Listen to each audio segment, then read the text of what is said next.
everyone. This is Skylar with Site Savvy. And this is Leah Lakey. Today we're going to be talking about why you should be blogging, the why and the how. So we have talked to quite a few clients about this, but we would like to condense all the information we have and compile it and be able to give this video to whoever needs it. So first of all, Sky, you've actually been writing a bit. Yeah. For not just Site Savvy, but also Connect 211, which is another company that we have. Why do you find such importance in writing? To get the message out there, in Connect 211's case, we're lucky enough to have people who actually distribute what we write, so we're getting an audience that has generated some business for us. So I would say when you have adjacent markets or potential partners in the work that you do who are willing to advertise, publish your content to their audience. Wow, that's very powerful. We've got really good results out of that. In the case of Site Savvy's case, we're still getting up and running as far as the content creation goes. You still get huge benefit in terms of SEO, though, the search engine ranking.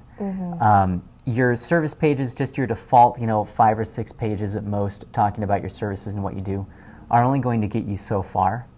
If you really want to win at the SEO game, you need more content and you need more specific content. So you need to get into the weeds and the details on specific topics. We call those the long tail areas of content creation. And you tie those all into your main pages or your mission statements or whatever that may be. But you really want that content to win at SEO. And then lastly, and it starts to get into the how a little bit, but you can actually streamline your kind of your workflow a fair bit. If you're answering a lot of the same kinds of questions, turn those into blog posts and then share those. Email them, text them, tell people just to go look it up on your website, check out the blog page. Answer the questions there and you're getting a twofer. Now you're streamlining your own support and you're also getting the keywords that go with it.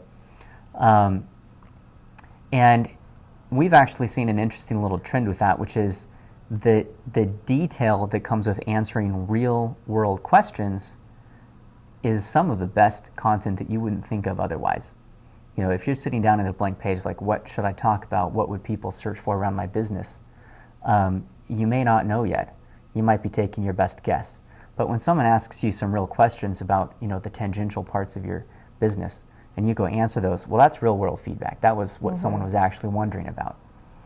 And the last thing I'll mention on this, the hidden value is that as a business owner or manager, as the case may be, when I'm taking that time to really process what I'm going to communicate about my business, I invariably end up thinking a lot more deeply about my business and how I want to represent that than I did before I started.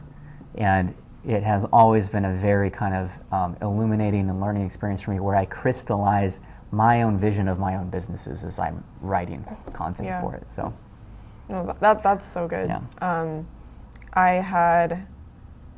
It reminds me of when I was in high school and I was not very good at math, and I had this teacher that wanted me to coach or kind of educate this kid on a certain problem that we were doing, and for some reason that was the only math thing I could actually do. And I was super nervous that she wanted me, of all people, to tutor this kid. And as I was actually sitting down and taking my time going through each step, helping him, I better understood what I was doing. So it totally makes sense that once you start sitting down and really understanding your processes and your systems, and you're putting steps into it, and you're trying to make it make sense to the average public, then you yourself start understanding your own business. And then also when you're going out and talking to clients, you have a much better idea of how to say it because you've already said it, you've already written it or typed it out. So there's a lot of benefits to it. Like, it helps you, it helps your business, because the more keywords that you're pumping into your site, the more that people are going to find you in search engines. Like, if you're looking for a plumber and your sink is broken and you type in, sink repair Yakima, which site is going to show up more than likely? The site that maybe only has one that only has the word sync once, or the one that has sync like 20 times, right? Probably that one. You know, Yeah. I think that's a pretty simple way of explaining kind of SEO and just getting content Yep. into your site. I don't want to overly simplify SEO. When you're doing blogging primarily for SEO purposes, you probably want to bring in someone who really knows SEO best practices to maximize the benefit that you get. It is possible to undercut yourself a little bit too if you create 2 articles using the same identical keywords. It can dilute the power or effectiveness of both of them. So there are a few edge cases to be aware of, but if someone came to me and said, you know, like, I should probably not write because I might do something wrong, right? I'd be like, no, write. Make as much content as you can. Go for it. You're better off with that mindset for sure. Right. Yeah, you're better off just getting something out there than not doing anything at all. Yeah. Because you can always change it later, but just start. So what about the how? The how? Well, we use WordPress, so that's what we're going to talk about. So in the blog post, if you want to go check that out, we do kind of give a step-by-step on how to post on your website. WordPress is fairly user-friendly for posting. You know, once you're on the back end and you hit posts, it's pretty simple. You click add new, and then you have your heading, your body content, which you can add pictures and links and maybe some YouTube links as well. And yeah, it's fairly simple, just like you're publishing on social media or something.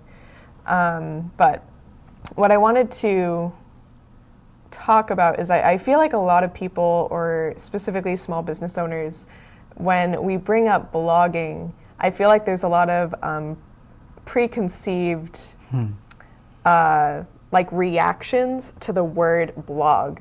And because I get it from everyone. But if I say news, like, hey, maybe you should add some news posts to your site, it's like a completely different reaction. But they are literally the same thing. I just named them something different. And you probably see blogs all the time and you don't realize it's actually a blog. You know, maybe like those latest news sections or FAQ sections that people have on their site. Yeah. Take all of the buzzwords out of it and just think of it as communication. And what do I have that I can communicate to my clients? The second thing that I hear from a lot of small business owners, 2 of them, I don't write. I can't write. Okay? Yep. But you can communicate because you're communicating about your business all day long. Exactly. Just write down some of that communication. It doesn't have to be fancy to be effective. And you'll be surprised. Again, this is from my own personal experience. I never have time. I drag my feet. I'm like, I don't want to write. And as soon as I start, I can't stop. Like, we have a lot inside of us about our businesses. Yeah. So just give it a shot. You'd be surprised. The other one is I don't know what to write about. And I know that you've got a list of things to write about that you can rattle off. Yeah. I mean, I think FAQs are a great place to start. Like, I constantly have clients that are asking the exact same questions over like every single month in my email inbox, and I can't tell you how nice it is to just send them that blog link that has the video. Well, for us, we do videos and podcasts, but even if it's just your blog, right? Like, save your time, get people trained into using your website as that source of truth, and constantly refer them back to your website. And maybe eventually in the future, if you do it enough, they'll get used to that, and they'll go to your website first before they email you. That's that's the goal, right? Yeah, it does happen. It's nice. So I just had a few categories that you can get started with if you feel stuck or you feel like you have no idea what to write about. So FAQs, of course. Tips, that's a really simple one. You know, we have a local pest control client, Jerry's Pest Service. Yeah. And I remember when I was talking to him about posting on the website, and he's like, well, I just don't know what to talk about. I'm like, well, Jerry, what do you talk to your clients about every single day, like face to face? And I'm like, are you talking about, you know, what to do if bugs get into their house? Like, you know, you go there, you spray. We've actually used him a couple times, so he educates you so much. Yeah. And he's like, this is what you do if they come back. Here's some little ant traps. This is what you do in this situation. I'm like, exactly that. You just need to get that written down. And I feel like this happens very commonly with business owners, and it's like a flip, a switch. Switch flips? A switch flips. And it all of a sudden it starts to make sense. And I don't. That's that moment when you're like, I don't know what to write, to like, I don't have enough time to write it all. Right. Yeah. So yeah, even if it's just, Safari Club International Central Washington chapter, they are also a client of ours. And they're like, well, what do we write about? And I'm like, well, you guys, you go hunting. Yeah. What about some recipes that you guys want to share? Like just. That's a great idea. Right? Just think about like what are some fun things? Like don't be boring. Like if you're going to write about something boring and you don't even want to read it, why would someone else read it? So just write about something that you enjoy, that you think is fun. Or even news, right? There's always new things going on in your organization or your business. Why not just share that? And these are really just things you're going to share on social media. It shouldn't be different from your website to your social media. They really should be the same. Are you going to share it on social media? Yes. Pop quiz. And then the fourth one is newsletters. If you already don't have newsletters going out, you should definitely get those going. And what's really cool about newsletters is you can kind of include a few sentences in your newsletter about each topic. Maybe you do quarterly newsletters, maybe you do one newsletter a year, I don't know. But say you posted multiple blog posts that year. In your newsletter, say you did 5, and you could include a few sentences for each post, and then you would have a button or a link that takes them to that exact post. So your newsletters really are just allowing people to skim through the posts that you've created.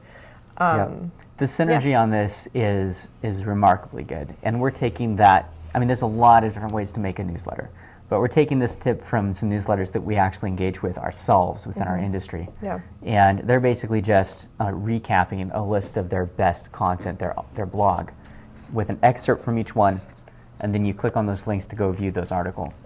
Lets you scan what you're interested in and engage with what you really want to. And if you've ever been in that position of thinking, it'd be great if I could send out a newsletter, but I just don't know what content to create. If you have a blog, you have your answer. Exactly. You can just send the recaps and help draw more attention to where that content is. So it's a good synergy. Yeah, essentially your website is the newsletter, but the newsletter that you email out is just summarizing.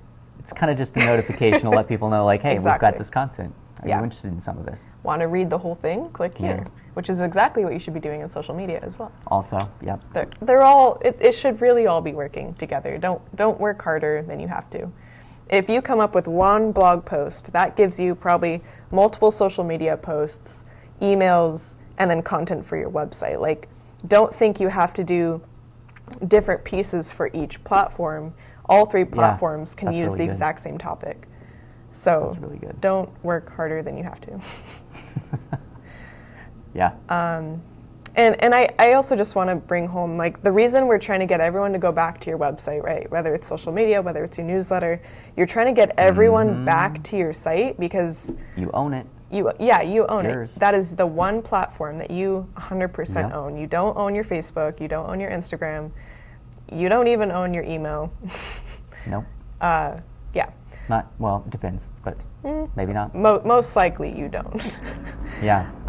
And also you can have analytics set up on your site. So if you can just mainly get everyone in one place, that is going to do the best for your analytics. If you have people going, say you have some ads where you're directing people to Facebook and you have some ads directing people to your Instagram and then some to your website, you're really just splitting your audience. It's really just best to get everyone into one area and platform. So there's edge cases. It can be nuanced. We have experts that can help you with the more advanced ad campaigns that really are multi-channel. Yeah. But the rule of thumb for small business is definitely funnel it all back to your website and close it there. Mm-hmm. Yeah. I think that's pretty good. So yeah, if you guys ever have any questions on blogging or if you need help blogging on your site, please just reach out. We love training you guys, and we very much want business owners to have control of their own online presence and website. So teaching you how to blog on your own website, like we are here for that. Yep. Yeah, so let us know if you guys have any other questions on that, and I think we're good for today. Yeah, have Thanks, a good everybody. one. Cheers.